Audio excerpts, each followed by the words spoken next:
Kepler's first law of motion states that planets orbit on ellipses with the sun located at one focus. Newton generalized that to any two bodies to say that two bodies orbit on ellipses with their common center of mass at one focus. Center of mass is a familiar concept to all of us if you've ever used a beam balance. We're going to demonstrate it using a meter stick.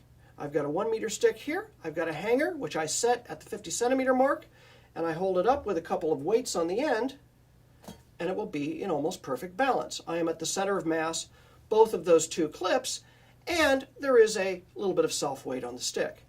If I move to a place away from that center and try to hold it up, the results are quite predictable. The system is out of balance. If I then put on two unequal weights, I need a couple of unequal weights. I have a small warthog,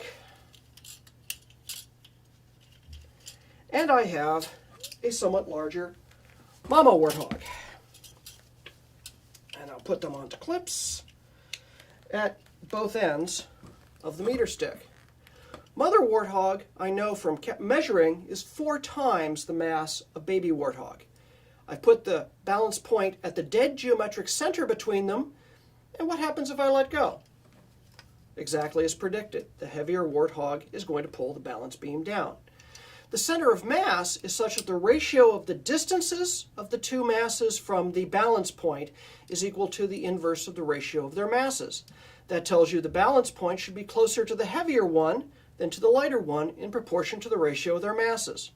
Since these are in a ratio of 4 to 1, I expect them to be at approximately the 4 to 1 position. Let's do that. And sure enough, they're roughly in balance. Now, those of you who are paying attention will notice that I've cheated a little tiny bit. This is not exactly the 4 to 1 position, and the reason is because I've taken into account the self-weight of the stick.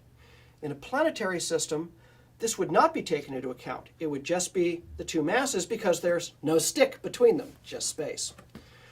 If I now set these into orbital motion, the orbital motion will be about their center of mass. And I can do that by spinning the warthogs around their balance point here.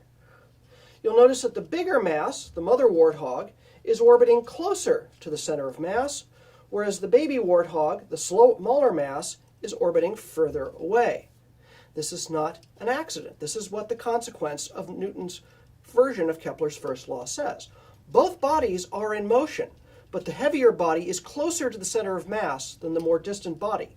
But notice, while they are more distant, they have the same period. They both go around at exactly the same rate as they move around that center position.